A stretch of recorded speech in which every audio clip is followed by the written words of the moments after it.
Hi friends, നമ്മൾ Indian economy second chapter തുടങ്ങുകയാണ്. Second chapter Indian economy 1950 to 1990, 1950 മുതൽ 1990 വരെയുള്ള ഇന്ത്യ.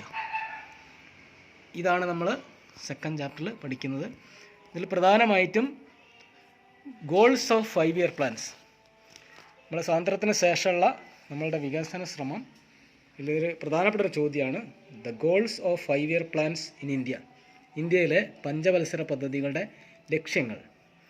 ഇതിലൊന്ന് എക്കണോമിക് ഗ്രോത്താണ്, എക്കണോമിക് ഗ്രോത്ത്.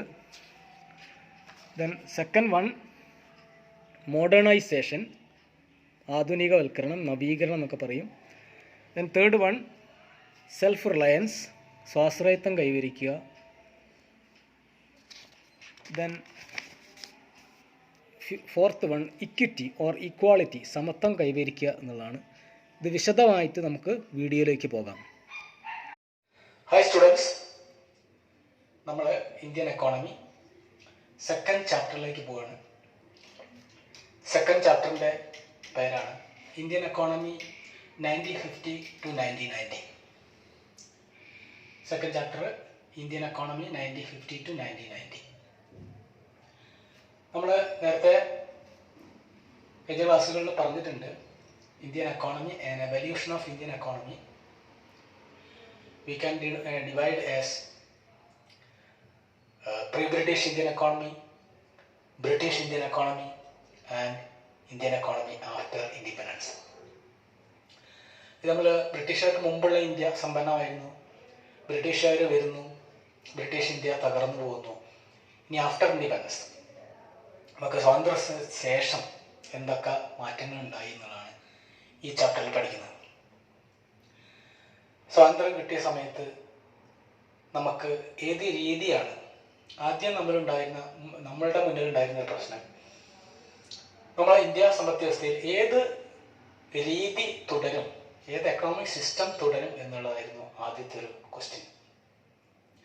അങ്ങനെ നമ്മൾ മിക്സ്ഡ് എക്കോണമി എന്നൊരു സിസ്റ്റമാണ് നമ്മൾ ഇന്ത്യയിൽ പിന്തുടരുന്നത്. മിക്സ്ഡ് എക്കോണമി, നിങ്ങൾക്കറിയാം economies, different types of economies ഒക്കെ നിങ്ങൾ പഠിച്ചിട്ടുണ്ട്.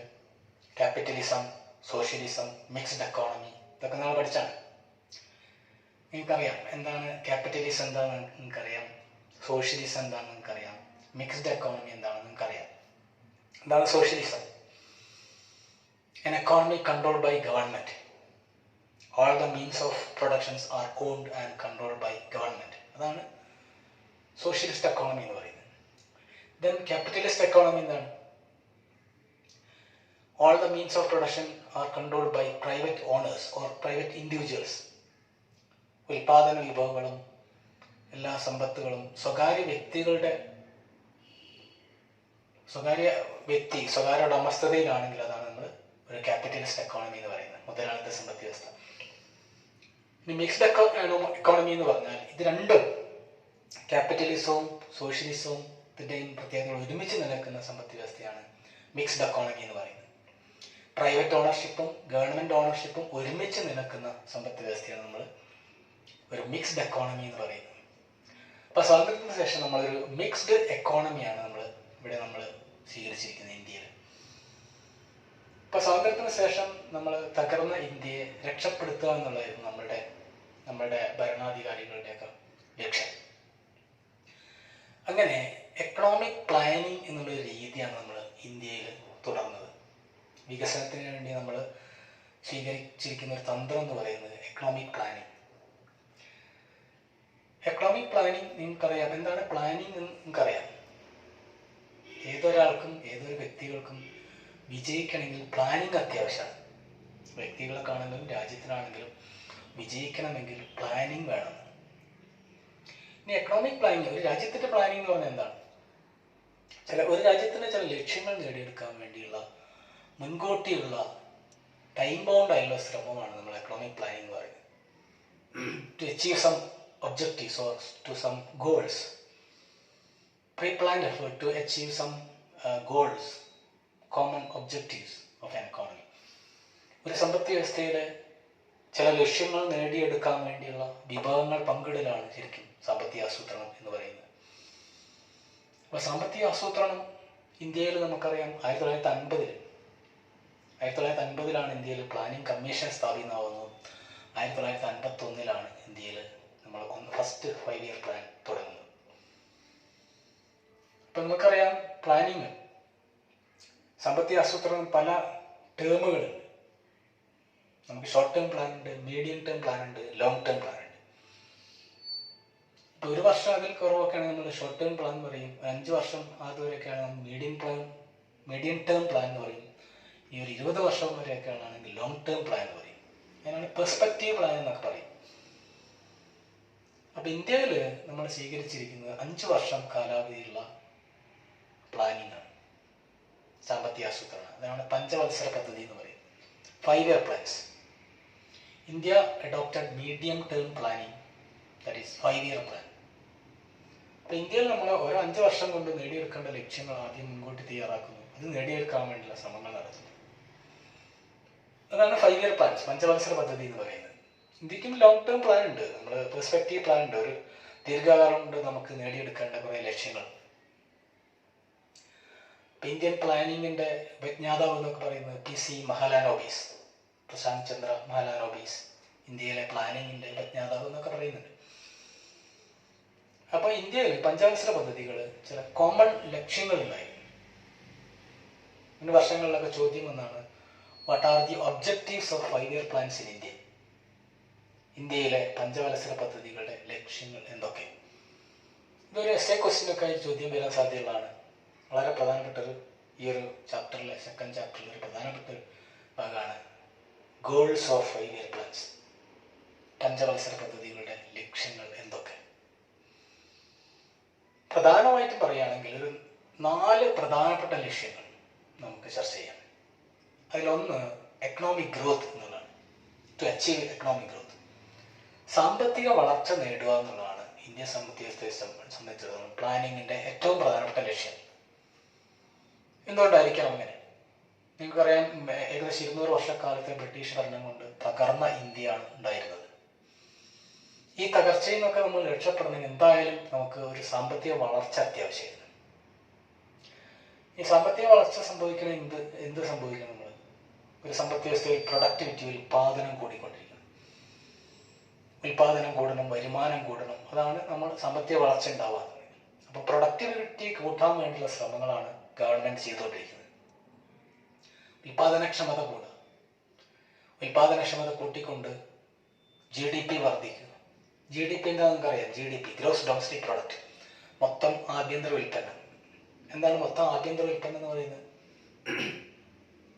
ഒരു രാജ്യത്തിൻ്റെ മൊത്തം വരുമാനം സൂചിപ്പിക്കുന്ന, ദേശീയ വരുമാനത്തെ സൂചിപ്പിക്കുന്നതാണ് നമ്മൾ GDP, ഗ്രോസ് ഡൊമസ്റ്റിക് പ്രൊഡക്റ്റ് എന്ന് പറയുന്നത്. GDP is the money value of all goods and services produced in an economy in an accounting year. ഒരു സാമ്പത്തിക വർഷത്തിൽ ഒരു രാജ്യത്തിൽ ഉൽപ്പാദിപ്പിച്ച സാധന സേവനങ്ങളുടെ പണമൂല്യമാണ് നമ്മൾ GDP അല്ലെങ്കിൽ ദേശീയ വരുമാനം എന്ന് പറയുന്നത്, ഗ്രോസ് ഡൊമസ്റ്റിക് പ്രൊഡക്റ്റ്. അപ്പോൾ സാമ്പത്തിക വളർച്ച ഉണ്ടാവണമെങ്കിൽ GDP വർദ്ധിക്കണം.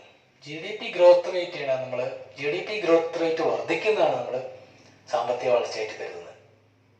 അപ്പം അതുകൊണ്ട് രാജ്യത്തിൽ വളർച്ച ഉണ്ടാവണമെങ്കിൽ GDP വർദ്ധിക്കണം. അപ്പോൾ ആ GDP വർദ്ധിക്കാൻ വേണ്ടിയുള്ള പോളിസീസാണ് നമ്മൾ സ്വാതന്ത്ര്യത്തിന് ശേഷം നമ്മൾ പ്രൊഡക്ടിവിറ്റി, ഉൽപാദനക്ഷമത എല്ലാ മേഖലയിലും, കാർഷിക മേഖലയിലും, വ്യവസായ മേഖലയിലും, സേവന മേഖലയിലൊക്കെ ഉൽപാദനക്ഷമത വർദ്ധിപ്പിക്കാൻ വേണ്ടിയുള്ള ശ്രമങ്ങളാണ്, പോളിസീസാണ് ഗവൺമെൻറ് നടപ്പിലായിക്കൊണ്ടിരിക്കുന്നത്. അപ്പോൾ സാമ്പത്തിക വളർച്ച നേടുക എന്നുള്ളതാണ് ഇന്ത്യയിലെ പ്ലാനിങ്ങിൻ്റെ ഏറ്റവും പ്രധാനപ്പെട്ട ലക്ഷ്യം. വേറെ രണ്ടാമത്തെ ലക്ഷ്യം മോഡേണൈസേഷനാണ്, ആധുനികവൽക്കരണം, നവീകരണം എന്നൊക്കെ പറയും. നവീകരിക്കുക, modernisation. Modernisation means adopting new technology. എല്ലാ മേഖലകളിലും പുതിയ സാങ്കേതിക വിദ്യ ഉപയോഗിക്കുക എന്നതാണ് മോഡേണൈസേഷൻ കൊണ്ട് അർത്ഥമാക്കുന്നത്. പ്രധാനമായും എല്ലാ മേഖലകളിലും, കാർഷിക മേഖലയിലും, വ്യവസായ മേഖലയിലും, സേവന മേഖലയിലൊക്കെ പുതിയ ടെക്നോളജി, യന്ത്രവൽക്കരണം, എല്ലാ മേഖലയിലും ന്യൂ ടെക്നോളജി, മോഡേൺ ടെക്നോളജി ഉപയോഗിക്കുക എന്നതാണ് മോഡേണൈസേഷൻ എന്ന് പറയുന്നത്. അങ്ങനെ മോഡേണൈസേഷൻ ഉണ്ടായാലും നമുക്ക് സാമ്പത്തിക വളർച്ച ഉണ്ടാവും. ഇന്ത്യയെ മോഡേണൈസ് ചെയ്യുക എന്നുള്ളതും, അല്ലെങ്കിൽ നവീകരിക്കുക, ഉൽപാദനം വർദ്ധിപ്പിക്കുക, പ്രൊഡക്ടിവിറ്റി വർദ്ധിപ്പിക്കുക എന്നുള്ളതും സാമ്പത്തിക ആസൂത്രണത്തിൻ്റെ പ്രധാനപ്പെട്ട ലക്ഷ്യമാണ്. ആധുനികവൽക്കരണം. ആധുനികവൽക്കരണം means adopting new technology and also changing the outlook of the people. ജനങ്ങളുടെ ചിന്താരീതി മാറുന്നതിനെയും നമുക്ക് മോഡേണൈസേഷനായി പറയാം. പഴഞ്ചൻ രീതികളൊക്കെ മാറി പുതിയ രീതികൾ. ഇപ്പം മുൻകാലങ്ങളൊക്കെ നമുക്കറിയാം സ്ത്രീകളുടെ പങ്കാളിത്തമൊക്കെ വളരെ കുറവായിരുന്നു. സ്ത്രീകൾ ഉൽപാദന പ്രവർത്തനങ്ങളിലേക്കൊക്കെ വരുന്നത് വളരെ കുറവായിരുന്നു. എന്നാൽ മോഡേണൈസേഷൻ പറഞ്ഞാൽ സ്ത്രീകളുടെ പങ്കാളിത്തം കൂടി നമ്മൾ ഉൾപ്പെടുത്തണം. നമ്മളെ ചിന്താരീതി മാറണം. പഴഞ്ചൻ ചിന്തകളൊക്കെ മാറി പുതിയ രീതിയിൽ നമ്മൾ ചിന്തിക്കാൻ തുടങ്ങണം. അപ്പം ആ ചിന്താരീതി മാറുന്നത് മോഡേണൈസേഷനാണ് ശരിക്കും.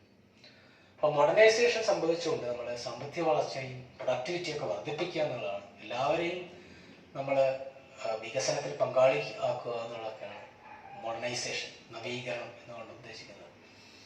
അപ്പം പ്ലാനിങ്ങിൻ്റെ വേറൊരു ലക്ഷ്യമാണ് മോഡേണൈസേഷൻ. വേറൊന്ന് പറയുകയാണെങ്കിൽ സെൽഫ് റിലയൻസ്. മൂന്നാമത് സെൽഫ് റിലയൻസ്, സ്വാശ്രയത്വം കൈവരിക്കുക, സ്വയം പര്യാപ്തി കൈവരിക്കുക. സ്വയം പര്യാപ്തി, ഡിപ്പെൻഡിങ് ഓൺ വൺ സെൽഫ്, മറ്റുള്ളവരെ ആശ്രയിക്കുന്നത് കുറയ്ക്കുക എന്നുള്ളതാണ് സെൽഫ് റിലയൻസ് എന്ന് പറയുന്നത്. മറ്റ് രാജ്യങ്ങളെ ആശ്രയിക്കുന്നത് കുറയ്ക്കുക.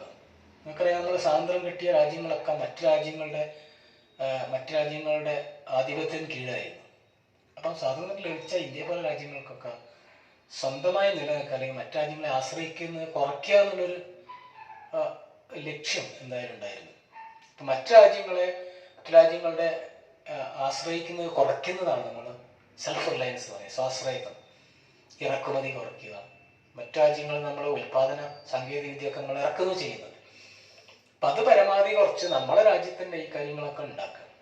അതാണ് സെൽഫ് റിലയൻസ് എന്ന് പറയുന്നത്. സ്വയം പര്യാപ്തി കൈവരിക്കുക എന്നുള്ളത്. ഭക്ഷ്യോൽപാദനത്തിലൊക്കെ നമ്മൾ സ്വയം പര്യാപ്തി കൈവരിക്കുക. ഭക്ഷ്യധാന്യ ഉൽപാദനത്തിലൊക്കെ നമ്മൾ മറ്റു രാജ്യങ്ങളെ ഭക്ഷ്യധാന്യങ്ങൾക്ക് വേണ്ടിയൊക്കെ ആശ്രയിക്കുന്നത് വളരെ മോശമാണ്.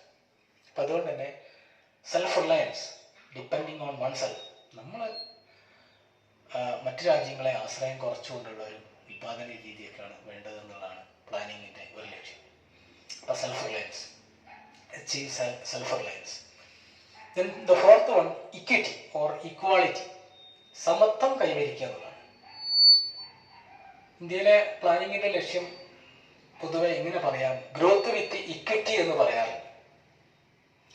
സമത്വം കൈവരിച്ചുകൊണ്ടുള്ള വളർച്ച, അതാണ് അനുയോജ്യമായുള്ളത്.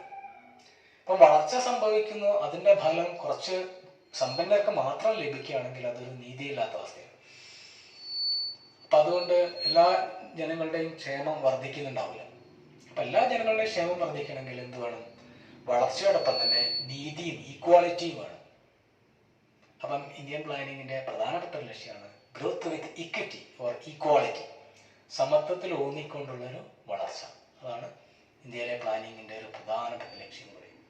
ഇത്രയൊക്കെയാണ് നമ്മൾ ഇന്ത്യൻ പ്ലാനിങ്ങിൻ്റെ goals or objectives of 5 year plans.